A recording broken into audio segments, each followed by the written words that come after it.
तो चलिए, आज हम इस एक्सप्लेनर में टॉमस की इस जबरदस्त केस स्टडी पर गहराई से चर्चा करते हैं।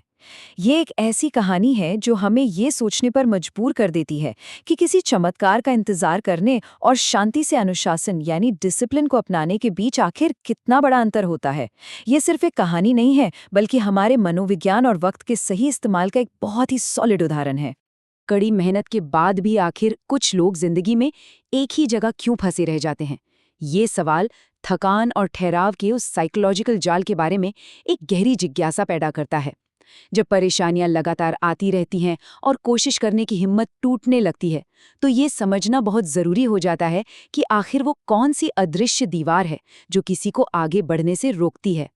तो आइए सबसे पहले बात करते हैं हिस्सा 1 की, फंसे रहने का जाल यानी the trap of being stuck. Thomas एक ऐसे भूले बिसरे गांव में रहता था जहां टूटी हुई दीवारों के बीच से हवा गुजरती थी और रोजमर्रा की जिंदगी सिर्फ किसी तरह अपना अस्तित्व बचाने की चिंता में कट रही थी। गरीबी में जीने वालों के लिए एक बहुत ही अजीब दोगलापन होता है। ऐसे माहौल में उम्मीद रखना दूसरों के लिए बनी एक बहुत ही महंगी ऐशो आराम की चीज मानी जाती है। लोग उम्मीद पालना छोड़ देते हैं क्योंकि उम्मीद का टूटना बहुत महंगा पड़ता है। इसके बिल्कुल विपरीत जो असलियत होती है वो टूटी दीवारों और पूरी तरह से नज़रअंदाज किए जाने वाली एक भयानक सच्चाई होती है, जहां मौके शायद ही कभी दोबारा दस्तक देते हैं।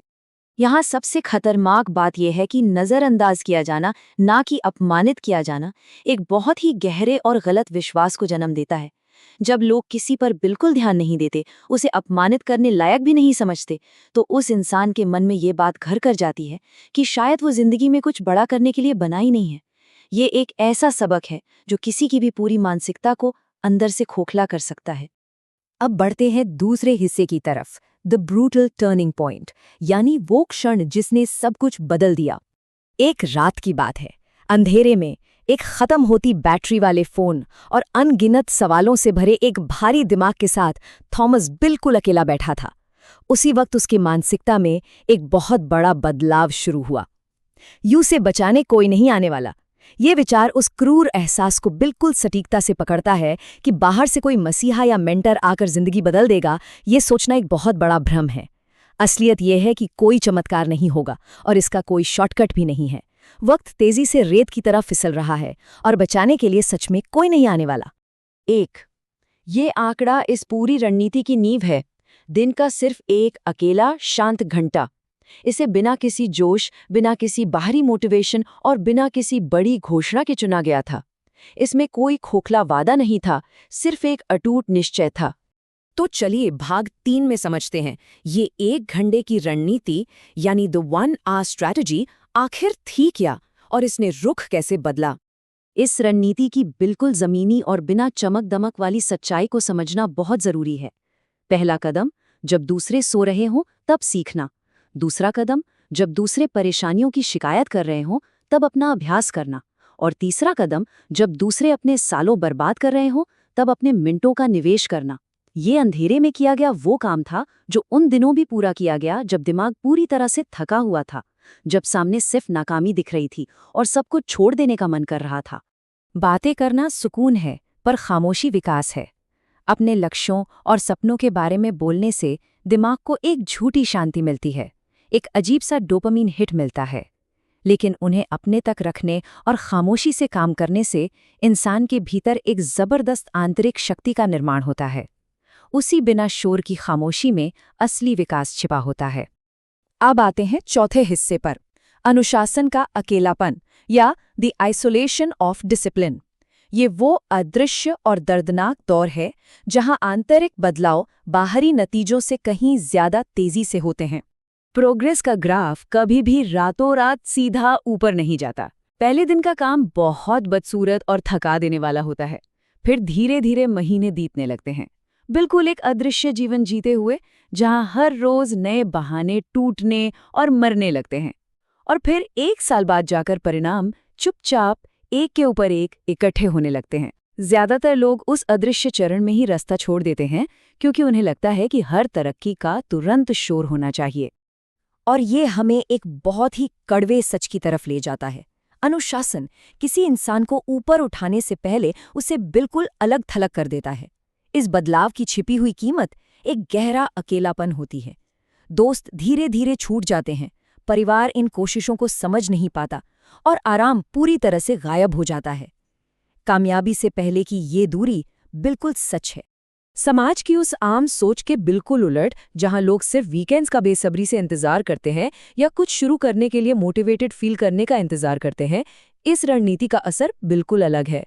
असली कामयाबी तब मिलती है जब कोई बिना प्रेरणा के भी काम करे, जब अंदर से बिल्कुल कुछ भी महसूस ना हो रहा हो, तब भी महारत हासिल करने के लिए लगे रहना, यहीं से असली अंतर पैदा होता है। आखिरकार हम पहुंचते हैं भाग 5 पर, द क्वाइट अराइवल, यानी शांत आगमन। यहाँ अनुशासन एक ऐसी सच्चाई में बदल जाता है जिसे कोई छिपा नहीं सकता। यहाँ ध्यान देने वाली बात यह है कि ये रिजल्ट्स बिना किसी वायरल मोमेंट के सामने आते हैं। कौशल यानी स्किल्स निखरती हैं, डर की जगह एक अटूट आत्मविश्वास ले लेता है, और जो मौके पहले आकर लौट जाते थे अब वो खुद ध्यान खींचने लगते हैं। और सबसे मजेदार बात, जिन लोगों ने पहले नजरअंदाज किया था, अब वही लोग सवाल पूछना शुरू कर देते हैं। तुम्हारे साथ आखिर क्या हुआ? तुम कैसे बदल गए? तुम्हारी इस कामयाबी का राज क्या है? ये वही सवाल हैं जो कभी शक करने वाले पूछते हैं, और यही सवाल उस बेहद आम से सच को सामने लाने का रास्ता बनाते हैं। और जब ये आम सा सच सामने आता है कि जवाब सिर्फ दिन में 1 घंटा है, तो अक्सर लोगों को इस पर यकीन नहीं होता। ये उन्हें बहुत बोरिंग लगता है। लेकिन यही बात इस तथ्य को मजबूती से साबित करती है कि बिना किसी चकाचौंध के लंबा और लगातार किया गया प्रयास ही किसी भी बड़े बदलाव की असली वजह होता है।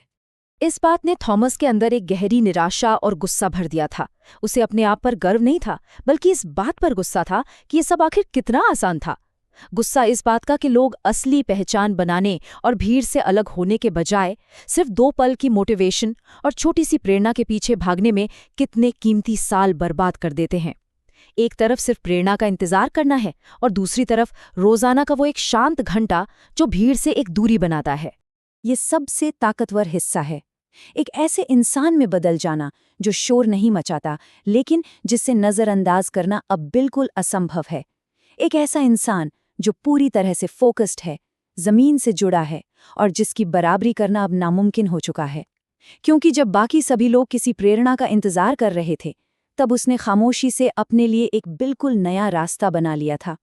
इस एक्सप्लेनर को खत्म करते हुए एक बहुत ही गहरा सवाल सामने आता है जो खुद से पूछना जरूरी है। क्या वो 1 घंटा आज से शुरू होगा, या मोटिवेशन और प्रेरणा का इंतजार करते हुए एक और पूरा साल बर्बाद हो जाएगा? जानकारी मिल जाना एक बात है, लेकिन उस पर अमल करना बिल्कुल अलग। इस केस स्टडी की सबसे बड़ी सीख यही है कि वक्त कभी किसी का इंतजार नहीं करता, और चुनाव अब बिल्कुल साफ है।